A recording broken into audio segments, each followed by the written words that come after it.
뉴스들에 대한 공정한 시선, 법률 시사토크 이슈 프리즘. 안녕하세요, 전혜원입니다.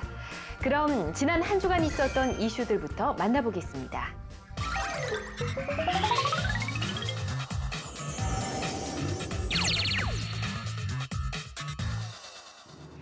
부정청탁 및 금품 등 수수의 금지에 관한 법률, 일명 김영란법이 시행 1년 만에 일부 내용이 수정될 것으로 보입니다. 여당과 정부, 청와대는 비공개 회의를 열고 김영란법의 일부 내용에 대해 개정을 논의했습니다. 이번 개정 논의 주요 핵심 쟁점은 화훼와 농축 수산물 업계가 가장 큰 피해를 입고 있는 선물 5만 원 규정을 10만 원으로 올리는 방안이었는데요. 만약 이번 개정 논의를 통해 법안이 일부 수정되더라도 부정청탁을 막기 위한 김영란법의 본래 취지만큼은 수정되지 않길 바랍니다. 시간의 근무수당을 월급에 미리 반영해주는 포괄임금제. 그런데 앞으로는 이 제도를 일반 사무직에는 적용할 수 없게 될 전망입니다. 근로시간을 정확히 계산하기 어려운 일부 직종에서 시작된 포괄임금제. 사무직과 IT업계 등을 중심으로 산업 전반에 확산됐었지요. 그런데 정부가 앞으로는 일한 시간을 계산하기 불가능할 때만 이 제도를 쓰도록 관련 지침을 준비 중인데요. 또 번거롭다는 이유로 노동시간을 계산하지 않은 채 포괄임금제로 월급을 주는 경우가 많아진 일반 사무직종에는 적용을 아예 금지할 계획이라고 합니다. 야근과 같은 추가 근무가 많아져도 기업 부담은 늘지 않으니 장시간 일하는 악순환이 반복된다는 판단 때문이라고 하는데요. 하지만 지도 지침과 같은 가이드라인만으로는 현재 계약이 체결된 포괄임금제 효력이 부정된다고 단언하긴 어려워 관련 법안에 조속한 입법화가 필요하다는 지적입니다. 홍대와 이태원 같은 젊은 세대들이 자주 찾는 곳에서 요즘 쉽게 볼 수 있는 것 중 하나가 바로 프리마켓, 벼룩시장이죠. 그런데 최근 소규모 공방장인들이 참가하는 사설 벼룩시장에서 주최자의 무책임한 운영 탓에 피해를 보는 사례가 늘고 있다고 합니다. 한 온라인 카페에 올라온 통계에 따르면 벼룩시장 관련 피해 건수는 올해 10월까지 31건으로 지난해 피해 건수인 21건을 이미 넘어섰고 사례 역시 다양화됨과 동시에 일부에서는 범죄화 양상을 띠면서 작지 않은 문제로 떠오르고 있는데요. 이 문제 잠시 후 두 분의 변호사와 이야기 나눠보겠습니다.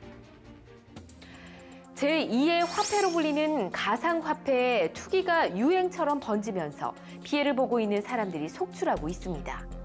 사람들 사이에서 지금 가상화폐에 투자하면 떼돈을 번다라는 소문과 함께 이른바 실제로 대박의 행운을 거머쥔 사례들이 퍼지면서 전자화폐 시장이 투기에 가까운 과열 양상으로 치닫고 있습니다. 하지만 전문가들은 가상화폐 시장을 주도하는 것은 집단으로 행동하는 펌핑 세력들로 특히나 국내 가상화폐 거래 시장의 경우 해외 펌핑 세력들의 좋은 먹잇감으로 이용당하기 쉬워 일반 개미 투자자들은 신중한 판단과 자제가 필요하다고 주의를 요하고 있습니다. 보너스 항공권, 좌석 업그레이드, 공항 라운지 무료 이용 등 다양한 부가 서비스를 제공하는 항공사 마일리지. 적립하는 분들 많으시죠? 하지만 지금까지 모은 마일리지를 좀 확인하실 필요가 있어 보입니다. 그동안 항공사를 이용할 때마다 쌓아온 마일리지가 오는 2019년부터 순차적으로 사라집니다.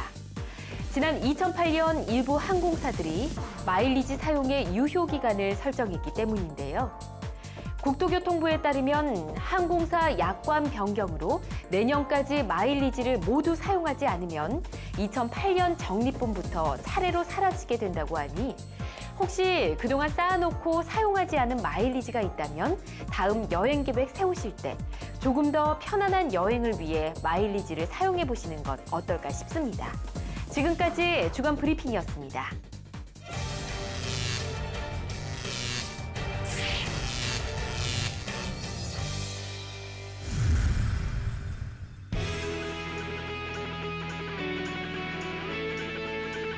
변호사 두 분과 함께 대한민국의 이슈를 쫓아가 봅니다. 변호사 추격대, 오늘도 두 분의 변호사 모셨습니다. 안녕하세요. 안녕하세요. 네, 안녕하세요. 곽지영 변호사입니다.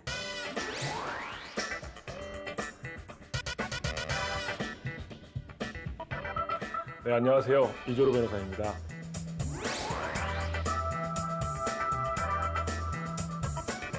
네, 오늘도 두 분 잘 부탁드리겠습니다.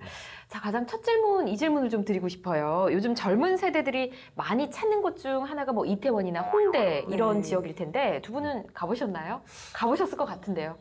학교 다닐 때는 가봤지만 요즘은 뭐 약속이 있어도 네. 거의 대부분 강남 쪽에 있으니까 가볼 게는 거의 없는 것 같습니다. 예. 아, 그렇군요. 곽 네, 변호사님요? 저도 뭐 연애하고 이럴 때는 많이 다녔는데 요새 그냥 친구들이랑 만남이 있거나 뭐 맛있는 거 먹고 싶을 때 뭐 이럴 때 약속을 잡는 거 빼고는 그렇게 예. 많이 다니지는 못하는 것 같아요. 아, 그래요. 네. 두 분 너무 정도만 하거나 변호사신 거 아니신가요? 네. 어쨌든 이렇게 젊은 세대들이 자주 방문하는 이태원이나 홍대 같은 곳에 요즘 벼룩시장이나 뭐 플리마켓 이렇게 많이 열리고 있잖아요.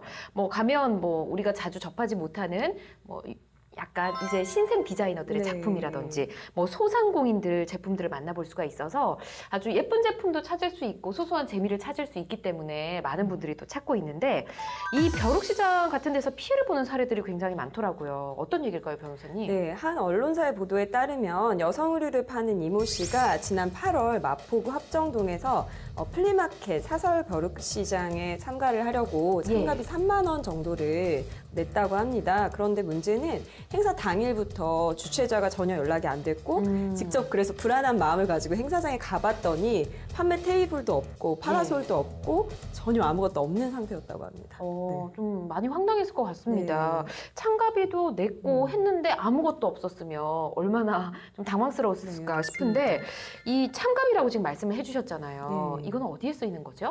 기본적으로 플리마켓 참가비는 장소 대여 비용이랑 광고 비용 두 가지 때문에 책정이 된다고 보시면 될 것 같습니다. 그래서 주최자는 장소를 대여해야 하고 또 사람들한테 이곳에서 플리마켓이 열린다라는 부분에 대해서 광고나 홍보를 해야 되기 때문에 그쵸. 이거에 대한 비용 명목으로 받고 있습니다. 그렇군요. 참가비가 많이 비싼가요? 얼마 정도 될까요? 처음에 사실 이 플리마켓이 시작될 때만 해도 무료이거나 1, 2만 원 정도 소액으로 참가비를 받았다고 합니다. 네. 그런데 올해 2017년도 기준으로 했을 때는 한 4만 원 정도로 책정이 많이 됐다고 해요. 그런데 만약에 행사 규모가 크거나 사람들이 굉장히 많이 오고 가는 곳은 참가비가 최대 11만 원 정도까지 증액이 된다고 합니다. 이건 뭐 플리마켓에 참여하는 의미가 없을 것 같다는 생각이 드네요. 참가비가 그렇게 비싸면. 맞아요. 어쨌든 행사 주최자가 이렇게 참가비만 받고 소위 말하는 먹튀를 한 거잖아요. 근데 벼룩시장과 관련된 피해 사례가 이런 부분뿐만이 또 아니라고 합니다. 이 변호사님 또 있다면서요? 예, 계획했던 것과 참가하는 사람이 이렇게 열릴 거라고 생각했던 것과 예. 달리 이제 열리는 경우가 있습니다. 예. 다르게 열린다. 뭐 예. 어떤 의미인지 좀 자세히 설명을 해주시면 좋을 것 같아요. 예를 들어서 참가하는 사람은 목 좋은 데다 예. 자기 자리를 잡아줄 거라고 생각했는데 아예 구석지에 잡아준다든가 네. 또 그렇지 않으면은 백화점 형태처럼 그 계산하는 데가 한 군데로 정해져서 정산을 해줄 줄 알았어요. 몇 퍼센트, 예를 들어 10%는 10%, 20% 20%를 떼고 정산을 해줄 줄 알았는데 정산하지 않고 도망가는 경우, 이런 경우가 많이 있습니다. 예. 말씀해 주신 것처럼 이 주최자가 참가비를 떼어 먹거나 뭐 이랬을 경우 법적으로 어떤 처벌을 받을 수 있을지도 궁금한데요. 예. 곽 변호사님 말씀해 주시죠. 네, 만일 주최자가 처음부터 참가비만 받은 상태에서 행사를 열 의도나 이런 사실이 전혀 의도하지 않았다라고 하면 사실은 참가비를 편취할 목적으로 행사를 연 거라고 볼 수 있죠. 그래서 이 경우에는 형사상 사기죄로 처벌을 받게 됩니다. 그렇군요. 의도가 있었다라고 네. 볼 수 있기 때문에 네. 그럼 만약에 이조로 변호사님 얘기해 주신 사례처럼 행사가 처음에 얘기 들었던 것과 뭔가 다르게 진행이 된다. 이럴 경우는 좀 더 쉽게 처벌이 되지 않을까요? 어떨까요? 만약에 아까 뭐 사례로 들어주신 것처럼 처음에는 뭐 목이 좋은 곳에 뭐 점포나 부스를 열게 해주겠다라고 했는데 실제는 뭐 위치가 조금 다르다. 네. 뭐 이 정도로는 사실 형사처벌을 할 수는 없고요. 이제 민사상 네. 혹시 뭐 채무불이행으로 인한 손해배상 청구를 할 수 있는지 여부가 문제가 될 것 같은데 다만 이 경우에도 약정을 했어야 합니다. 그래서 뭐 어떤 위치에서 부스를 설치하게 해주겠다. 또 이게 만약에 이행이 되지 않았을 때는 뭐 위약금으로 얼마를 주겠다라는 구체적인 약정이 있는 경우에는 이제 손해배상 청구를 할 수 있을 거고요. 예, 또 아까 말씀하신 경우 중에 이제 참가비를 정산을 안 해준 케이스도 얘기를 해주셨는데 이 경우에는 애초에 이제 정산을 해주기로 했던 약정을 지키지 않았기 때문에 이 경우에도 민사상 약정금 청구나 아니면 정산금 청구를 해서 받을 수 있을 것 같습니다. 사전에 뭔가 미리 약속을 그쵸. 꼼꼼하게 다 해야겠네요. 예, 사실 그게 되게 중요한 것 같습니다. 그러니까요. 이철우 변호사님은 어떻게 생각하시나요? 정산하기로 했지 않습니까? 정산하기로 했는데 아예 정산 자체를 안 하고 도망가는 경우도 사기죄의 책임을 물을 수도 있을 뿐만 아니라 예. 또 이제 정산을 달리 해준다든지 가지고 이제 뭐 천천히 준다든지 하면은 이게 횡령죄가 될 수도 있습니다. 예. 그렇군요. 곽 변호사님이 약간 언급을 해주시긴 하셨지만 이런 피해를 막을 수 있는 방법 있다면 몇 가지 좀 조언 좀 해주세요. 막을 수 있는 방법은 이게 참가를 안 하는 게 가장 좋습니다. 아, 이런 데 참가를 하지 마. 네. 그렇다고 플리마켓 좋은 의도로 열리는데 참가를 안 하는 거는 좀 근데 그렇잖아요. 사전에 미리 이 사람이 도망갈 사람인지 계약과 다르게 할지는 판단하는 게 굉장히 어려워서 뭐 조그만 지침으로는 이제 개인이 여는 플리마케팅 참여하지 않고 뭐 세금 네. 계산서가 발행되는 데만 참여해야 된다 뭐 이런 이야기를 하는데 이 사람을 구분하기 굉장히 어렵습니다. 그래서 정확하게 계약서를 쓴다든지 정확하게 확인을 한번 해보고 난 다음에 네. 참가 결정을 해야지 어떤 기준에 따라서 뭐 속지 않고 한다는 방법은 없을 것 같습니다. 예. 이렇게 사전에 잘 알아보고 참여를 예, 하는 게 예, 중요하겠네요. 그리고 곽 변호사님 말씀대로 네. 세세한 부분까지 미리 약속을 다 네, 정해놓고 맞습니다. 참여를 하는 것. 아, 이 두 가지는 꼭 기억하시는 게 좋겠습니다.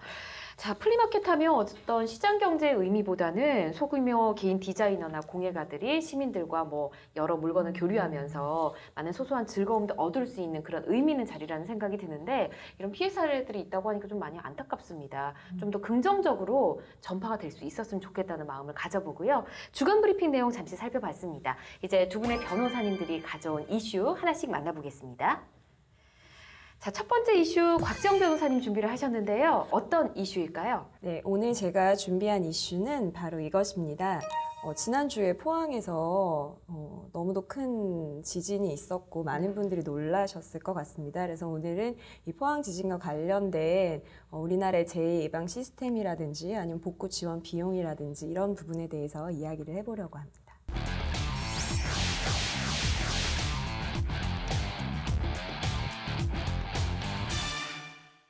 네, 정말 지난주에 많은 분들이 엄청 놀라셨을 겁니다. 저도 깜짝 놀랐었는데 경주 지진 때보다 이번 포항 지진의 진동을 느끼신 분들이 더 많으신 것 같더라고요. 두 분도 느끼셨나요? 예, 저 그때 당시 이제 사무실에서 서면을 쓰고 있었는데 어, 갑자기 이제 문자가 온 소리에 깜짝 놀라서 확인하고 난 다음에 네, 있는데 몇 초 안 돼서 흔들리더라고요. 그러니까요. 그걸 전 경주 지진 때는 못 느꼈는데 이번에는 네. 정말 느꼈습니다. 예. 아, 그렇군요. 서초동 사무실에서 예, 느끼신 예. 거고 변호사님은요? 저도 그때 사무실에서 이제 상담 전화를 받고 있었거든요. 근데 그분이 말씀하시던 분이 갑자기 대답을 안 하시는 거예요. 그래서 여보세요? 여보세요? 이랬더니 그분이 변호사님 지진이 났어요 이러시는 그분은 거예요. 서울에 계신 분이었나요? 아니요, 그분은 경기도권에 계시는 분이셨는데 그래서 저는 네? 괜찮으세요? 괜찮으세요? 이렇게 얘기를 했는데 그러고 나서 정말 얼마 안 있어서 저희 사무실도 흔들리더라고요. 네. 저희 사무실이 역삼역에 있는데 7층 건물이거든요. 근데 저희도 흔들리더라고요. 그러니까요. 네, 깜짝 놀랐어요. 층수가 좀 있어서 조금 더 진동을 느끼지 네. 않았을까 싶은데 저도 변호사님처럼 문자를 받고 몇 초 후에 집에 있던 잔들이 탁 흔들리고 느꼈거든요. 그래서 근데 이 지진이라는 것이 사실 보통 일 같으면 처음에 한 번 느끼고 두 번 느끼고 세 번 느끼면 좀 무뎌지게 되잖아요. 근데 지진 같은 경우는 그렇지가 않은 것 같아요. 갈수록 그 공포가 더해진다는 생각이 드는데 다들 아실 것 같긴 하지만 이번 포항 지진에 대해서 제가 경과를 좀 잠시 말씀을 드릴게요. 2017년 11월 15일 오후 2시 29분경이었고요. 대한민국 경상북도 포항시 홍해읍 남송리에서 규모 5.4의 지진이 일어났습니다. 이번 지진은 2016년 경주 지진에 이어서 대한민국 지진 사상 두 번째로 큰 규모라고 하고요. 그래서 보통 우리가 11월 하면 가장 큰 행사로 생각하는 게 대학 수학능력 시험이지 않습니까? 이 시험까지도 연기가 될 정도였거든요.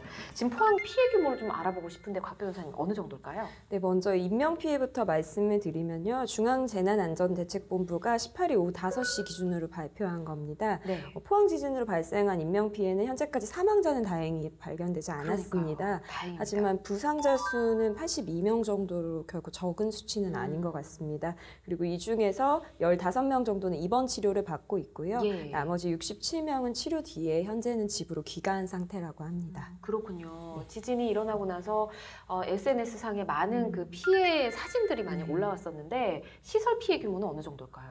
시설 피해는 좀 심각한 것 같습니다. 그리고 또 시간이 지나갈수록 점점 더 지속적으로 증가되고 있습니다. 네. 그래서 민간 시설 같은 경우에 피해 건수가 지금 1,300건 이상이 보고가 되고 있고요. 학교나 주민센터, 또 공원, 항만, 도로, 문화재 같은 공공시설 역시도 450건 이상 피해가 지금 보고되고 있습니다. 지금 뭐 숫자만 해도 어마어마한데 피해액으로 따지면 또 액수가 상당할 것 같아요. 예, 그 17일 기준으로 이제 포항시가 잠정적으로 집계한 액수가 지금 72억 원을 72억. 넘어섰습니다. 네. 하지만 정밀 피해 수치는 전혀 반영이 되지 않고 있는 거고요. 특별히 또 학교나 항만시설 같이 이렇게 피해가 심각한 곳들의 집계는 또 전혀 반영이 안 된 액수라서 실제는 사실 수백억 원이 이를 것으로 지금 추정하고 있습니다. 안타깝습니다.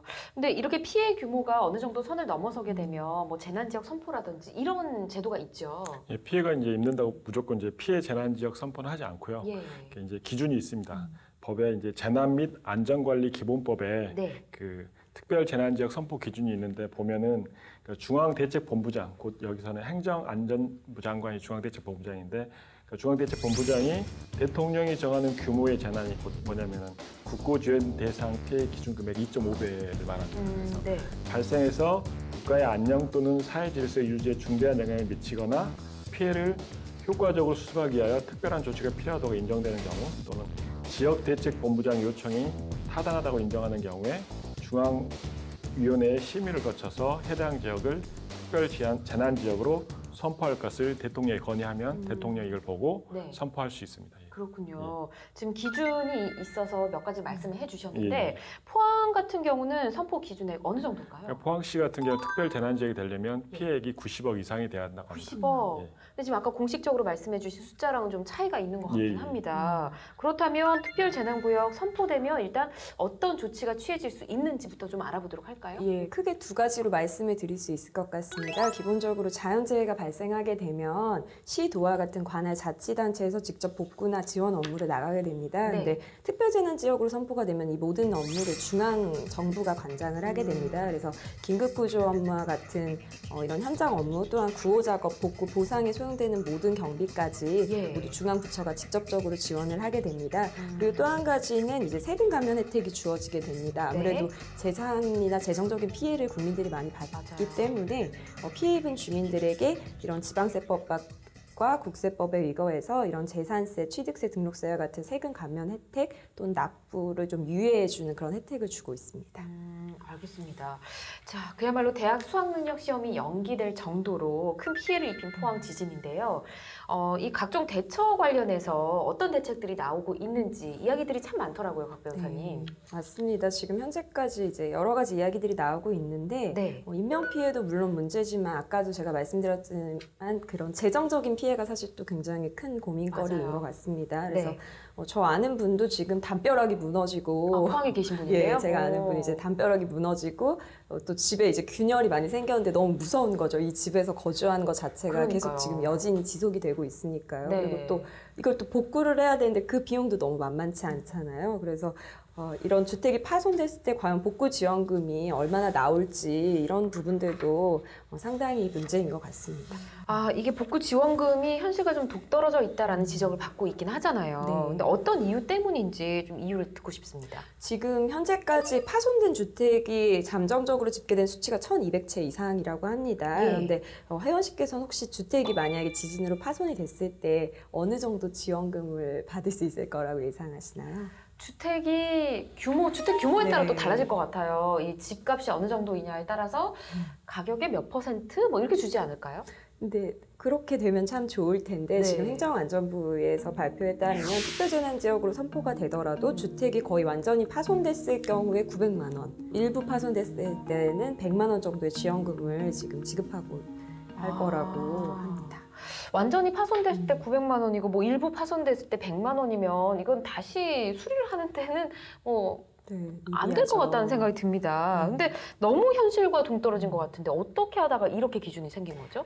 이게 2003년도에 주택 파손에 대한 재난지원금이 지정이 되고 그때부터 동결된 상태입니다. 그래서 네. 14년 동안 사실상 이게 인상이 전혀 되지 않았기 때문에 네. 사실 그 피해 규모에 비해서 지금 수치가 너무 적죠. 그리고 아무래도 이번에 다시 한번 좀 관련법 개정이나 이런 부분에 대한 이야기가 나오지 않을까라고 네. 예측을 해봅니다. 바뀌어야 되지 않을까 싶은데 일단은 네. 자연재해 관련해서 보상을 해주는 걸 뭐가 있을까 생각을 해보면 우리가 보험이라는 단어를 먼저 떠올리게 되거든요. 네. 기본적으로 관련된 보험이 있기는 합니다. 네. 그런데 문제는 우리가 현재 가입하고 있는 그런 민간 보험들을 통해서 혜택을 받을 수 있는 이재민들은 사실상 거의 없다고 보셔도 될 것 같습니다. 왜 그럴까요? 지진에 대해서 보상을 해주는 보험이 이제 예. 풍수해 보험, 화재 보험, 뭐 아니면 재물 보험을 들었을 때 거기에 이제 지진 특약을 별도로 가입하는 경우를 상정할 수 있을 것 같습니다. 그런데 문제는 이런 보험들은 농민이나 또는 이렇게 사업을 대규모로 영위하는 그런 사업체에 특화된 상품이에요. 그래서 실제로 이런 주택을 소유하고 있는 이런 일반인들의 가입률은 굉장히 저조합니다. 그리고 실제로 보험개발원의 조사에 따르면 지난해에 주택화재보험에서 지진위험 특약에 가입한 그 네. 가입률이 3.2% 정도밖에 안 된다고 합니다. 그러니까 100가구당 한 3가구 정도만 이 지진 특약에 가입했다고 볼 수 있을 것 같습니다. 가입률이 굉장히 낮네요. 네, 맞습니다. 아무래도 그동안 지진에 대해서 우리가 좀 위험하다고 생각하지 않고 살았기 때문에 이게 가입률이 낮지 않을까 싶은데 이조로 변호사님 어떻게 생각하시나요? 이제 첫 번째 말씀하셨듯이 네. 우리나라는 지진 안전국이라고 생각했지 않습니까? 지금 이제 최근 지진이라고 해봤자 그 경주 지진하고 포항 지진 그거밖에 네. 없으니까 첫 번째가 이제 의식적인 문제에서 지진이 안 일어난다. 그것도 있고 또 이제 보험에 가입하기가 굉장히 어려운 상황입니다. 예. 보험 가입하기가 어렵나요? 왜 어렵죠? 첫 번째가 이제 보험 상품이 있어야지 가입을 할 수 있는데 보험 상품이 일단 적은 거고 예. 두 번째가 개인이 가입하기에는 보험료가 굉장히 비쌉니다. 그리고 지진에 대한 보험 상품 같은 경우가 기업이 가입하게끔 돼 있어서 네. 개인이 지진에 그 가입해서 보험료를 납입하기에는 굉장히 부담스러운 상황입니다. 예. 그렇군요. 뭐 어떤 예시를 들어서 저희가 설명을 좀 들어볼 수가 있을까요? 그러니까 뭐 실제로 이제 풍수의 보험 같은 경우 2014년 기준 보험료가 191억 원으로 현실적으로 일반인이 굉장히 가입하기 어려운 수준입니다. 191억 원이요. 예. 이거는 뭐 쳐다보지도 못할 금액이네요. 그러니까 현실적으로 그 보험 상품이 다양하게 있어야 되고 예. 거기에다가 보험료가 개인이 납부하기에는 좀 저렴해야 되는데 네. 기업 위주로 돼 있고 또 개인이 납부하기에는 굉장히 높은 보험이기 때문에 보험료가 높기 때문에 네. 가입이 굉장히 어렵다고 볼 수 있습니다. 예. 그렇군요. 상품이 많지가 않고 있더라도 뭐 기업체를 대상으로 한 거기 때문에 가입할 수가 없겠네요, 사실은. 그렇죠? 네. 그럼 지난해 경주 지진 경우 좀 살펴보도록 하겠습니다. 그때도 보험사를 통해 보상받은 게 있긴 있겠죠? 예, 지난해 경주 지진 때도 이제 보험사를 통한 보상은 638건으로 알려져 있습니다. 이를 통해서 지급된 금액이 네. 43억 1천만 원에 불과하다고 합니다. 특히 이제 지진보험에 가입됐다고 하더라도 예. 지진으로 인한 손해는 그 보상받을 수가 있는데 지진이 일어나서 건물이 무너지면서 도난사고가 발생한다든지 예. 화재가 발생한다든지 하는 그 부분에 대한 보상은 이루어지지 않습니다. 더 심각한 것 같다는 생각이 드는데요. 이 보험 관련해서 제도들이나 내용들이 좀 개정이 돼야 되지 않을까라는 생각이 드는데 다른 나라에서는 이 지진 같은 자연재해가 일어났을 때 보험 관련 제도가 좀 어떻게 돼 있나요? 미국 캘리포니아 주 같은 경우에는 CEA라고 해서 공적 지진 보험 회사라는 곳이 있습니다.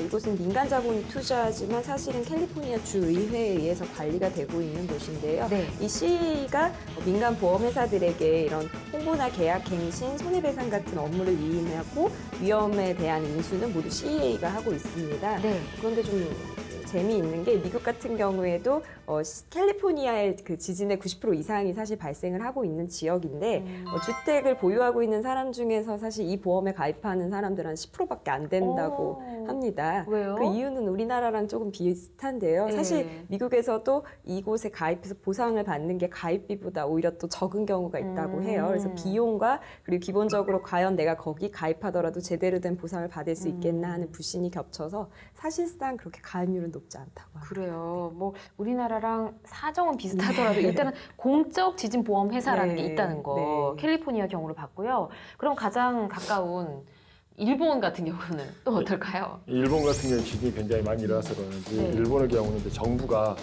일본 지진 재보험 주식회사라는 것을 설립해서 지진에 대한 위험을 관리하고 있습니다. 특히 1964년에 발생한 7.5 강도의 그 니가타 지진 그걸 계기로 해서 지진 보험에 관한 법률이나 지진 재보험 특별 회계법을 따라서 지진 보험제도를 운영하고 있다고 알고 있습니다. 그렇군요. 확실히 지진이 많이 일어나기 때문에 일본이 조금 이런 제도적인 예. 면은 잘 돼 있는 것 같습니다. 우리나라도 포항 지진 이후에 이 재난과 관련한 법안들에 대한 개정을 해야 된다. 예. 논의들이 많이 나오고 있는 걸로 알고 있는데 구체적으로 어떤 내용들이 논의되고 있을까요? 보통 이제 지금 이제 지방의회나 국회나 할 것 없이 재난에 대해서 예. 대비를 하자 법안들이 이제 발의되고 있습니다. 특히 이제 그 경대수 자유한국당 의원이 재난 및 안전관리 기본법에 대해서 내용을 약간 바꿔야 된다라고 한 내용이 있습니다. 아, 내용은 어떤 걸까요? 그러니까 기본적으로 이제 특별 재난 지역 선포는 그 피해 규모를 기준으로 하지 않습니까? 네. 근데 농촌과 농어촌과 이제 도시 지역을 구분해서 따로 구분해야 된다. 형평성이 어긋난다라는 예. 내용이 그런 취지입니다. 도시와 농어촌이 뭐 형평성이 어긋난다고요? 예, 예. 보상을 좀 달리 해야 된다. 예, 예. 뭐 자연재해 일어난 뭐 건축 돈 들여서 지어놓은 도시에 뭐 돈을 더 많이 줘야 된다 이런 의미인가요? 그러지는 않습니다. 그 도시 같은 경우는 이제 공공시설이라든지 가격이 나가는 건물 같은 게 있기 때문에 네. 피해 규모를 초과하는 게 굉장히 쉬워서 그분들은 이제 보상받기가 재난지역으로 선포돼서 보상받기가 쉽습니다. 그러나 농어촌 지역 같은 경우는 이렇게 가격이 나가는 건물이라든지 공공시설이었기 때문에 피해 규모를 초과하기가 쉽지가 않습니다. 예. 지금 같은 경우에 기준은 피해 액수를 기준으로 산정을 하는데 네. 범위라든지 규모를 별로 크게 고려하지 않습니다. 근데 이 법안 같은 경우는 피해 액수만 생각하는 게 아니라 피해 범위, 네. 피해 규모 그걸 고려해서 농어촌 같은 경우도 이제 액수를 조금 낮춰서 네. 특별재난구역 선포 기준을 조금 낮추자. 그런 취지인 것 같습니다. 예. 아, 말씀 듣고 보니까 이해가 됩니다. 이 도시 같은 경우는 워낙에 고가의 건물들도 많기 때문에 조금만 피해를 입어도 그 기준을 넘는다는 말씀이시잖아요. 근데 농어촌 같은 경우는 그러기 힘들기 때문에 형평성에 맞게 기준을 좀 달리하자. 예, 예. 아, 이건 우리 모두가 좀 생각을 해봐야 될 문제인 것 같습니다.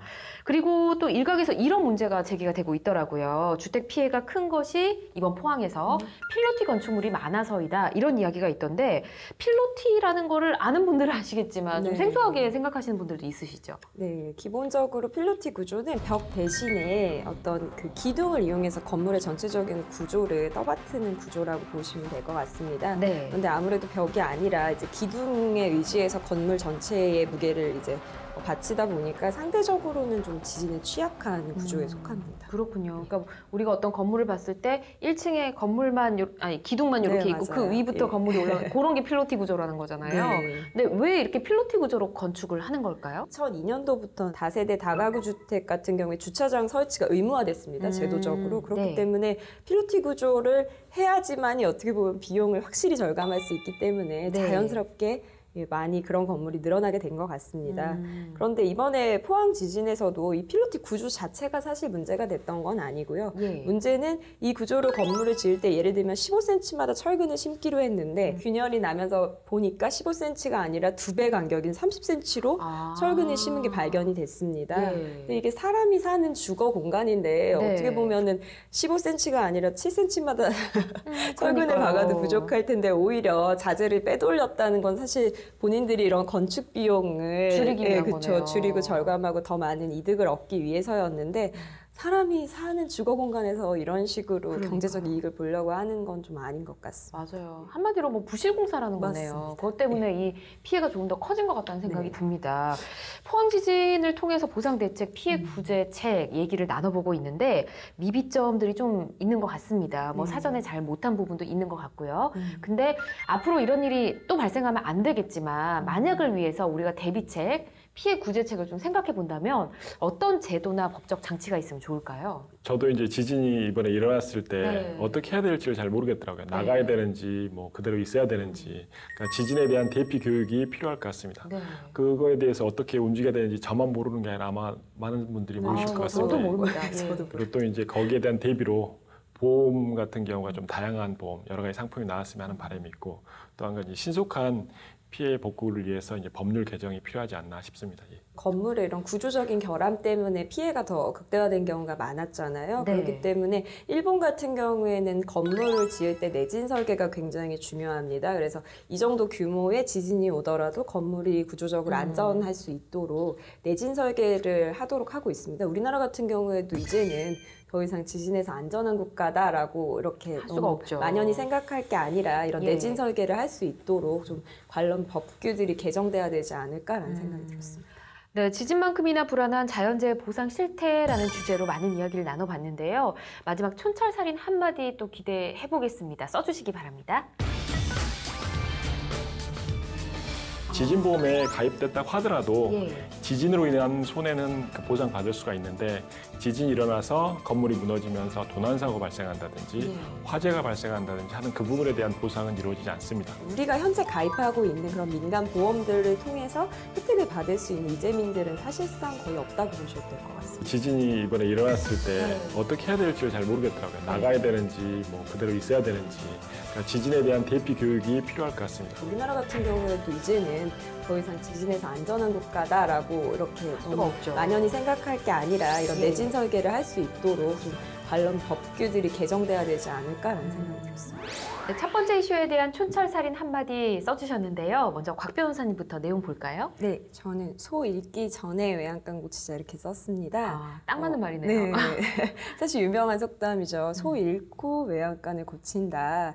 그런데 사실 이미 피해가 발생한 이후에 나중에 복구를 하는 거는 가장 어떻게 보면 어리석은 일이 아닌가 싶습니다. 네. 그렇기 때문에 지금도 사실 지속적으로 여진이 계속 발생하고 있죠. 그래서 우리가 앞으로 장기적으로 봤을 때 이런 국가적인 재난 사태가 일어나더라도 좀 신속하게 대처할 수 있도록 그리고 피해가 최소화할 수 있도록 최대한 여러 가지 지원이나 아니면은 이런 예방책들이 마련이 되는 게 가장 중요하지 않을까라는 생각이 들었습니다.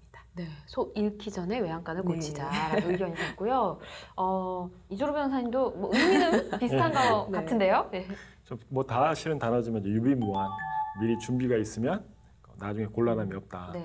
그러니까 자연재해 지진 같은 경우는 준비한다고 해서 막을 수는 없을 것입니다. 그러나 피해를 최소화시키는 방법이 아까 말씀드렸듯이 지진에 대해서 대피 교육을 받아서 이제 어떻게 대피하는지 신속하게 대피를 하고 그래서 예. 인명 피해를 줄이는 방법, 또 한 가지는 이제 재산 피해를 대비하는 방법이 보험에 가입한다든지 신속하게 그 피해 구제를 한다든지 법률 제정을 통해서 이러한 그 대비를 해놓으면은 피해는 조금 줄일 수 있지 않을까라는 생각이 듭니다. 예. 네, 두 분 같은 의미를 또 써주셨습니다. 말씀해주신 것처럼 이 천재지변이잖아요. 예, 예. 그러니까 어쩔 수 없는 거기 때문에 미리 대비를 하고 준비를 하는 게 필요할 것 같습니다. 인명 피해를 줄이고 또 금전적 손해도 최소화하기 위해서 많은 대책들이 또 새로 생겼으면 좋겠고요. 또 말씀해주셨던 것처럼 보험이나 관련 법적인 제도 하루빨리 만들어야 할 것 같다는 생각이 듭니다. 자, 첫 번째 이슈 이렇게 마무리를 하고요. 두 번째 이슈 만나보겠습니다.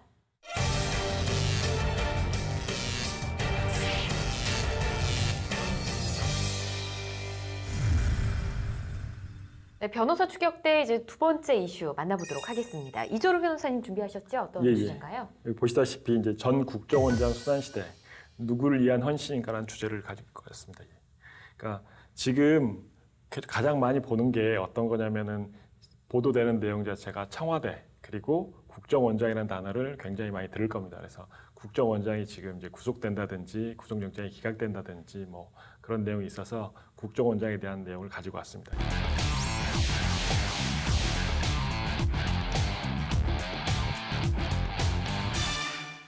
네, 문재인 정부가 대표적으로 내세우는 방향 중 하나가 바로 적폐청산이잖아요. 그래서 요즘 검찰 포토라인에 많은 분들이 서시는 것 같습니다. 뭐 가장 많이 서는 전직 공무원직이나 직종 중 하나를 꼽자면 바로 이분들이 아닐까 싶은데 전직 국정원장들인 것 같습니다. 그렇죠? 예, 맞습니다. 그러니까 국정원 댓글 수사로 문제가 되고 있는 전 국정원장 같은 경우는 이명박 대통령, 전 이명박 대통령 시절에 국정원장인 원세훈 전 국정원장 그리고 박근혜 정부 시절에 그 남재준 국정원장, 이병기 국정원장 그리고 이병호 국정원장이 검찰 포토라인에 서고 있습니다. 예. 네, 정말 많은 국정원장, 전직 국정원장들이 예. 포토라인에 서고 있는데 보니까 이들의 운명은 좀 다른 것 같아요. 예. 각기 다른 지금 상황을 맞이하셨죠? 원세훈 전 국정원장 같은 경우는 법정 구속됐고요. 예. 그리고 남재준 전 국정원장하고 이병기 전 국정원장 같은 경우는 구속영장이 발부되었습니다. 그리고 이병호 국정원장 같은 경우는 구속영장이 기각되었습니다. 아니 어떻게 이렇게 운명이 갈라지게 된 걸까요? 그러니까 지금 이제 원세훈 국정원장 같은 경우는 올해 10월 파기환송심까지는 구속된 신문이 아니었습니다. 네. 그런데 이제 파기환송심에서 실형이 선고되면서 법정 구속됐고요. 그리고 남재준 국정원장하고 이병기 국정원장 같은 경우는 그냥 범행에 의심이 있고 범행 혐의 상당성이 있고 그리고 중요 부분에 대해서 증거인멸 우려가 있다는 이유로 구속영장이 발부되었습니다. 예. 이병호 국정원장 같은 경우는 그 도주와 증거인멸 우려가 없다는 이유로 구속영장이 기각되었습니다. 그렇군요. 잠시 후에 이 박근혜 정부 시절 새 국정원장의 혐의에 대해서 우리가 잠깐 이야기를 나눠보기는 하겠지만 사실 같은 혐의를 받고 있는데 어떤 이는 구속이 되고 또 어떤 이는 구속이 안 된 거지 않습니까? 예. 이게 법의 형평성에 좀 어긋나는 건 아닌지 의견을 좀 들어보고 싶어요. 그러니까 혐의를 같이 받고 있다고 하더라도 예. 거기서 이제 범행 내용이라든지 얼마나 이제 피해 액수, 수뢰 액수, 또 공여 액수, 범행 형태, 네. 또 자료 수집 내용 여러 가지 수사 자료 때문에 이제 구속되냐 구속되지 않느냐가 달리는 거지 범죄 행위 그 결과만을 가지고 보아서 구속되냐 안 되냐고 판단하는 것은 아닌 것 같습니다. 그래서 그렇군요. 이 내용만 봤을 때는 형평성이 있는지 네. 없는지에 대한 판단은 굉장히 어려울 것 같습니다. 구체적인 내용을 좀 봐서 판단을 해야 된다. 예. 곽 변호사님도 같은 의견이신가요? 네, 맞습니다. 그런데 좀 한 가지 흥미로운 건요. 예. 이병호 전 원장 같은 경우에는 재임 기간이 가장 깁니다. 2년 3개월 정도 되고요. 상납금도 사실은 제일 많아요. 25억에서 26억 정도 되죠. 그러면 어떤 범죄의 중대성이나 이런 측면에서 봤을 때는 사실 어떻게 보면 구속 사유가 더 있지 않나라는 네. 의문이 들 수가 있는데 흥미로운 부분이 이병호 전 원장 같은 경우에 직접적인 진술을 이렇게 했다고요. 영장 전담 판사 앞에서 박근혜 전 대통령으로부터 직접적으로 나는 상납 지시를 받았다라고 예. 진술을 해서 다른 전 국정원장들 같은 경우에는 이 부분들에 대해서는 사실 거의 진술을 하지 않았거든요. 그래서 어떻게 보면은 이제 재판부에서 느끼기에는 이 정도면은 어느 정도 수사가 굉장히 많이 진척이 됐다라고 봤기 때문에 뭐 예. 이런 증거인멸이나 도주 우려가 전혀 없다고 봐서 구속을 하지 않은 게 아닌가라는 생각이 들었습니다. 그렇군요. 자, 이야기를 나누다 보니까 갑자기 좀 궁금한 점이 생겼습니다. 이렇게 재판을 받고 수사를 진행하고 하다 보면 피의자들이 구속이 되는 경우가 있잖아요. 그럼 바로 수감이 되지 않습니까? 근데 최종 재판이 결론이 나서 무죄 판결을 만약에 받게 되면 그동안 수감됐던 기간에 대한 보상이 있는지 어떤가요? 그거에 대한 법률이 있습니다. 있어요. 형사보상 및 명예회복에 관한 법률이 있어가지고 예. 이제 피의자에 대한 보상, 피고인에 대한 보상, 그래서 이제 구금 일수에 따라서 네. 청구를 하면은 그 피해 보상을 해줍니다. 그리고 또 한 가지 이제 무죄 판결이 나오면은 예. 그 법무부 사이트에 그 무죄 판결문을 청구를 하면 게재를 해줄 수 있습니다. 아, 그렇군요. 뭐 추가로 하실 말씀 네, 있으시죠? 그냥 뭐 액수 부분이 혹시 궁금하실까봐 예. 하루당 그 최저 임금액의 5배 정도의 금액으로 보상을 해주게 됩니다. 아, 최저 임금액의 5배 정도의 예. 금액. 만약에 그 금액이 내가 원하는 금액보다 좀 부족하다 이런 경우도 있지 않을까요? 이게 별도로 그런 경우에는 이제 국가배상 청구를 또 할 수 있습니다. 이게 아. 중첩되지 않거든요. 그렇기 예. 때문에 물론 여기에서 보상을 받은 부분은 공제가 되겠지만 만약에 내가 이 형사보상 청구에 관한 법률에 따라서 받은 금액이 좀 부족하다라고 예. 하면 별도로 이제 국가배상 청구 소송도 가능합니다. 그렇군요. 자, 다시 돌아가서 국정원 댓글 조작 사건 관련 이야기를 해보겠습니다. 원세훈 국정원장 수사와 재판 어떻게 현재 진행이 되고 있는지 경과를 좀 예, 들어볼까요? 원세훈 전 국정원장 같은 경우 파기환송심에서 징역 4년에 자격정지 4년을 받고 그 고등법원에 그 상고장을 제출했고 예. 검찰도 일부 트위터 계정에 대한 대법원 판단을 요구하는 내용으로 상고장을 제출했다고 합니다. 그렇군요. 뭐 이후에는 계속 이제 절차가 진행이 되는 거죠? 예, 그렇게 진행이 될 것 같습니다. 근데 특히 이제 상고심에서 가장 쟁점이 될 만한 것은 예. 그 하급심에서 판단이 엇갈린 부분 있지 않습니까? 공직선거법에 대한 위반 혐의에 대해서 네. 그 하급심 판단이 엇갈렸는데 이제 아마 이 부분이 가장 크게 쟁점이 되지 않을까 생각이 듭니다. 그렇군요. 그럼 이전 재판에서는 뭐 어떻게 결론들이 나왔었을까요? 그러니까 원세훈 국정원장 최초 1심에서는 공직선거법 위반 혐의를 인정하지 않고 국정원법 위반 혐의만 적용해서 징역 2년에 집행유예 4년이 나왔습니다. 근데 이제 2심에서는 공직선거법 위반 혐의에서 유죄 판단을 하면서 예. 그 징역 3년의 실형이 나왔습니다. 근데 대법원에서는 그 핵심 증거가 됐던 두 개의 파일에 대해서 증거 능력을 인정하지 않는다고 하면서 파기환송을 했습니다. 그리고 다시 나서 2년 1개월 만에 선고가 이루어진 최근 파기환송심에서는 네. 원세훈 전 국정원장이 그 국가정보원법이라든지 공직선거법 위반 혐의에 모두 인정해가지고 유죄를 선고했습니다. 가장 최근 거에서는 모두 다 유죄 판결을 받은 거네요. 네네. 알겠습니다. 박 변호사님 이외에도 이제 원전 원장이 조사를 받고 있는 사항들이 또 있었잖아요. 네, 맞습니다. 이 변호사님께서 이제 말씀하신 부분들은 이제 국정원법 위반과 공직선거법 위반 두 가지에 대한 부분입니다. 예. 그리고 이 부분은 뭐 잘 아시겠지만 이슈 프레즘에서도 예전에 다룬 적이 그쵸? 있는데 이제 박근혜 전 대통령과 문재인 대통령의 이제 당시 선거 과정에서 있었던 댓글 조작 사건과 관련이 된 건데 네. 이것뿐만 아니고 실제 이명박 정부 재임 기간 중에도 그런 민간인 댓글 부대를 운영을 하고 또 사이버 외곽 팀장들과 공모한 그런 여러 가지 정황들이 또 있다고 합니다. 네. 그래서 그 부분과 관련해서 검찰 조사를 받고 있는데요. 지금 많은 언론 보도를 통해서 만약에 보도된 것처럼 당시 이제 국정원이 이제 국정원의 어떤 예산을 가지고 이제 댓글 팀장들에게 활동비를 주고 만약에 댓글 조작을 시킨 것이 확정이 된다면 예. 아까 이 부분도 마찬가지로 국정원법 중에 이제 정치관여 금지 위반 이 부분이 문제가 될 거고요. 그리고 어떤 이런 국정원의 비용을 잘못 사용한 거잖아요. 용도랑 다르게 그렇죠. 그렇기 때문에 횡령이나 배임 부분도 문제가 될 것 같습니다. 계속해서 어떻게 결론이 날지 좀 지켜봐야 네. 할 것 같습니다. 원세훈 전 국정원장 이야기를 해봤고요. 이번에는 박근혜 전 정부 시절로 돌아가 보도록 하겠습니다. 지금 남재준, 이병기, 이병호 전 국정원장 세 사람이 공통적인 혐의를 받고 있었죠. 예. 그러니까 이 세 분이 다 그 전 국정원장 출신인데 이제 국정원에는 특수활동비가 있습니다. 예. 이 특수활동비를 청와대에 상납한 혐의가 있습니다.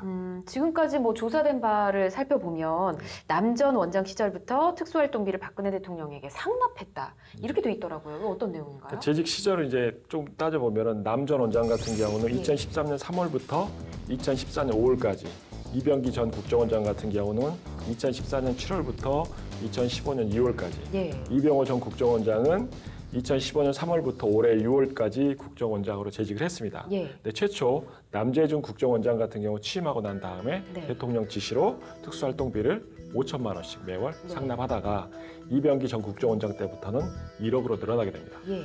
그리고 박근혜 정부 출범 이후 국정농단 사건이 불거진 지난해까지 넘어간 특수활동비가 총액 40억 원이 넘는다고 합니다. 너무하네요.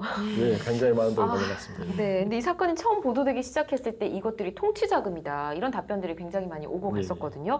통치자금 뭐 이런 단어가 있었나 싶기도 하고요. 어떤 건가요? 통치자금이라고 너무나 막연한 말을 쓰는데 네. 그 통치라는 말은 사전적 의미가 뭐 나라를 다스린다든지 어떤 지역을 다스리는 걸 말합니다. 네. 그러니까 지금 민주주의 시대에 맞지 않는 단어인 거죠. 그러니까요. 그러니까 법과 원칙에 따라서 돈을 사용을 해야 되고 네. 그것도 그 예산이라든가 예를 들어서 국정원에 또는 뭐 행정자치부에 어떤 네. 부서에 그 예산이 책정되는 것은 국회의 심의나 의결을 거쳐서 예. 책정이 됩니다. 근데 그 용도가 정해진 돈을 다른 용도에 사용하면은 횡령이 됩니다. 그렇죠. 근데 이 돈을 그 국정원 특수활동비로 정해진 돈을 청와대에 제공을 하는 것, 상납하는 상납했으니까. 하는 것은 굉장히 문제가 있는 거죠. 이걸 가지고 통치자금이라고 예. 말을 한다고 해서 이게 통치자금이 되지 않고 제가 알기로는 통치자금이 법적으로 인정되는 경우는 없는 걸로 알고 있습니다. 예. 네, 그러면 당연히 이번 경우도 잘못된 거잖아요. 당연히 뭐 통치자금이나 정확히 정해진 게 국정원의 특수활동비로 사용을 하라고 용도와 목적이 정확히 정해져 있는데 네. 청와대에 상납을 해서 청와대에서 어떻게 사용하는지를 알 수 없지 않습니까? 네. 일부 언론 보도에 의하면 뭐 변호사 비용으로 사용했다, 여론조사 비용으로 사용했다 그런 이야기가 나오는데 예. 그게 정확히 사실이라고 한다고 하면 너무나 이건 횡령이 명백하고 또 한 가지는 이제 국고 등 손실죄에 해당될 뿐만 아니라 또 이제 여론조사비로 사용된 부분 같은 경우는 정치 관여 금지가 그 명명 규정에 있습니다. 국정원법에. 근데 정치 관여 금지에 위배되고 또 한 가지 이제 뇌물이 될 수도 있습니다. 예. 곽 변호사님은 어떻게 보시는지요?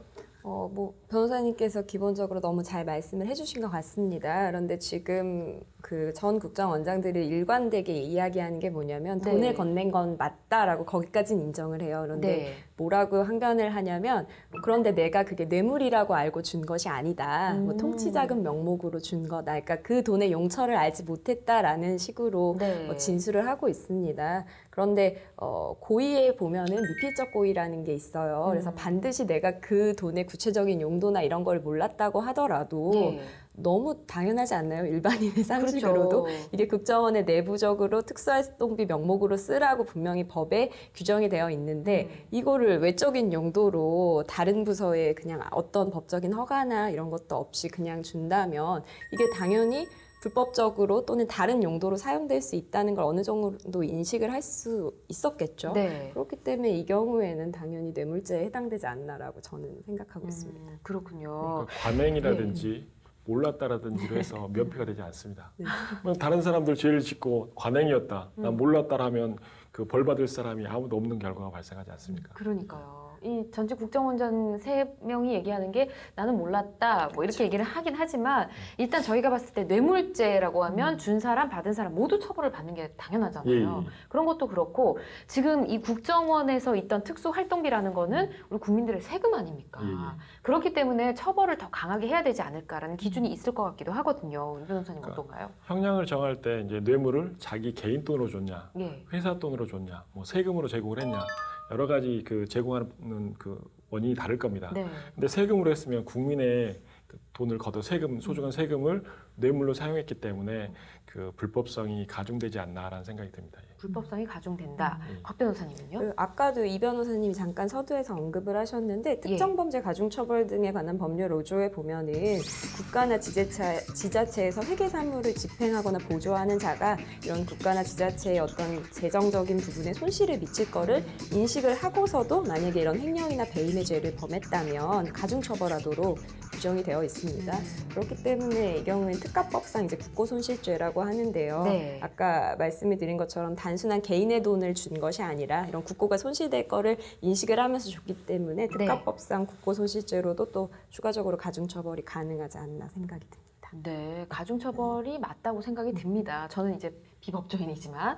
근데 이렇게 보도가 되고 나서 국정원장들이 구속이 될 만큼 어떤 증언이나 확실한 증거가 나왔는지도 궁금하네요. 그러니까 현재 보도된 바에 따르면 이제 문고리 3인방이라는 그 이재만, 네. 안봉근, 정호성 등 전 청와대 비서관하고 전 국정원장들이 네.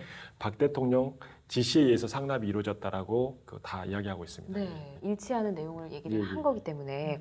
자, 그리고 남재준 국정원장 시절에는 아까 매달 5천만 원씩 예, 예. 상납을 했다가 그 다음에 이병기 전 원장 때부터 1억으로 2배로 늘어났습니다. 예. 근데 저희가 보통 뇌물죄 얘기하면 액수에 따라도 처벌이 또 달라지잖아요. 예. 그러면 이 전 국정원장 2명의 처벌도 좀 달라지나요? 당연히 달라질 것입니다.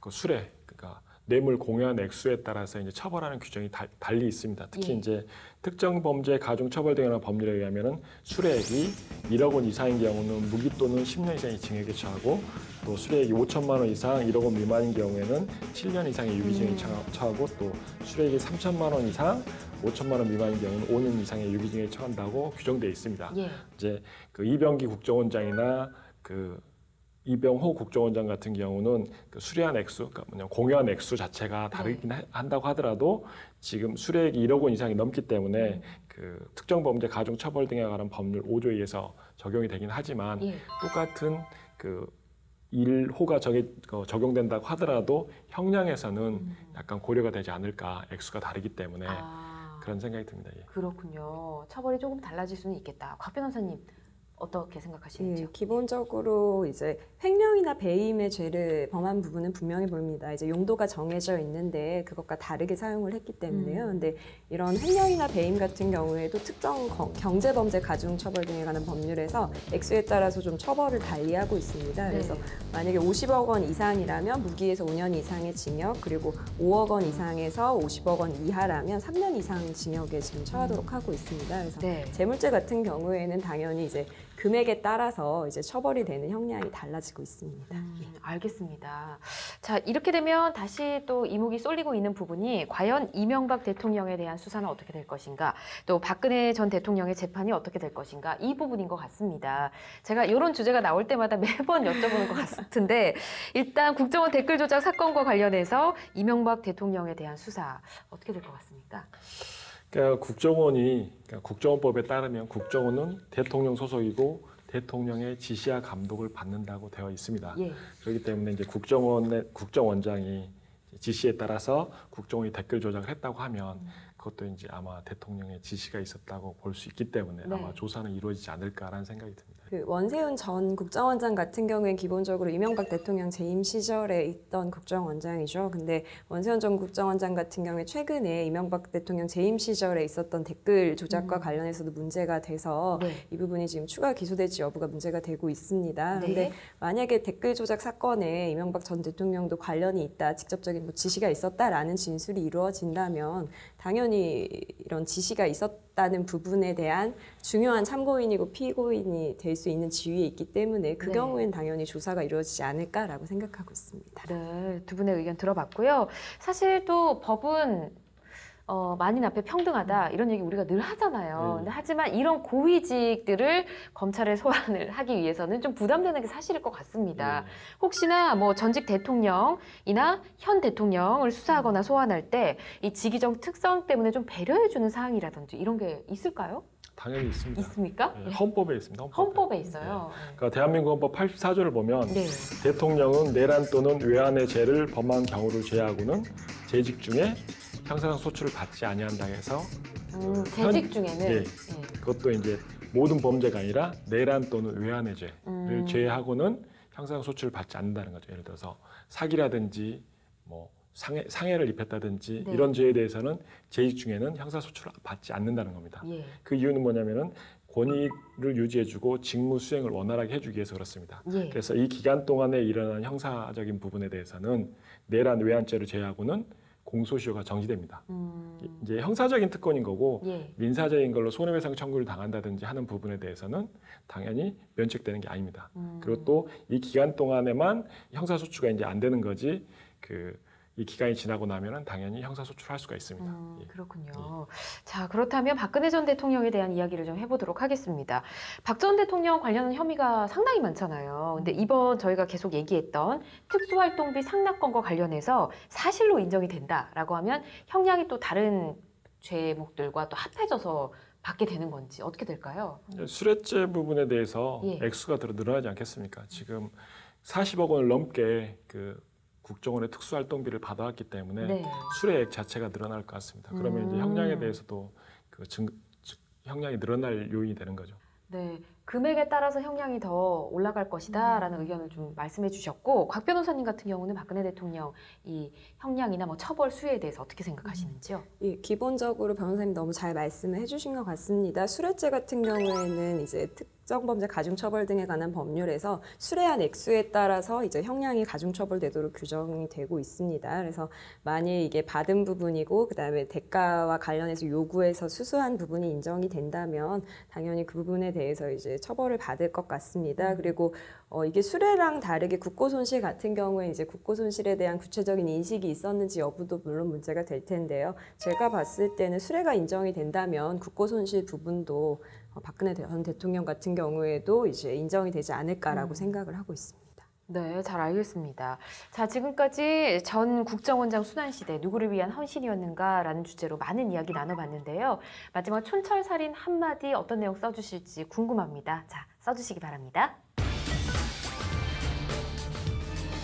꼬리 3인방이라는 이재만, 네. 안봉근, 정호성 등 전 청와대 비서관하고 전 국정원장들이 네. 박 대통령 지시에 의해서 상납이 이루어졌다라고 다 이야기하고 있습니다. 이병호 전 원장 같은 경우에 직접적인 진술을 이렇게 했다고요. 영장 전담 판사 앞에서 박근혜 전 대통령으로부터 직접적으로 나는 상납 지시를 받았다. 공직선거법에 대한 위반 혐의에 대해서 네. 하급심 판단이 엇갈렸는데 이제 아마 이 부분이 가장 크게 쟁점이 되지 않을까 생각이 듭니다. 개인의 돈을 준 것이 아니라 이런 국고가 손실될 거를 인식을 하면서 줬기 때문에 특가법상 국고손실죄로도 또 추가적으로 가중처벌이 가능하지 않나 생각합니다. 네, 두 번째 이슈에 대한 촌철살인 한마디 다 써주셨는데요. 이번에는 주제 준비하신 이조로 변호사님 의견부터 볼까요? 예, 사필 규정이라고 썼습니다. 누구나 다 아는 단어죠. 어떤 일이든지 간에 끝내는 옳은 일로 돌아간다. 네. 그러니까 지금 이제 국정원의 특수활동비가 이제 청와대에 상납되고 다른 쪽으로 쓰였는데 이게 정확히 밝혀져서 용도가 정해진 국가 재산, 용도가 정해진 예산 같은 경우는 거기에 맞게끔 쓰여졌으면 하는 바람이 있습니다. 예산의 투명성을 좀 올릴 수 있어야 한다. 예. 아, 알겠습니다. 곽 변호사님은요? 네, 저는 이번에는 다르게 이렇게 좀 써봤습니다. 네. 물론 지금 이제 전 국정원장들에 대한 부분들을 명확히 밝혀지고 그거에 합당한 처벌이 이루어져야 될 것 같고요.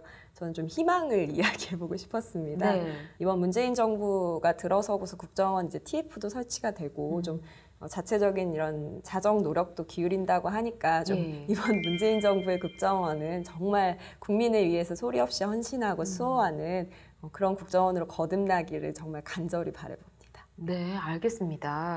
정말 말씀해 주신 것처럼 뭐 대통령이나 국정원 다 국민을 위한 자리고 국민을 위한 기관이잖아요. 근데 국민의 세금으로 너무 어이없는 일들을 참 많이 했다는 생각이 듭니다. 앞으로는 변호사님 말씀해 주신 대로 좀 다른 국민과 조금 더 가까이 할 수 있고 투명도가 올라가는 그런 기관들 대통령이 됐으면 좋겠습니다. 자, 이렇게 두 번째 이슈까지 마무리를 하고요. 오늘 함께해 주신 두 분 고맙습니다. 감사합니다.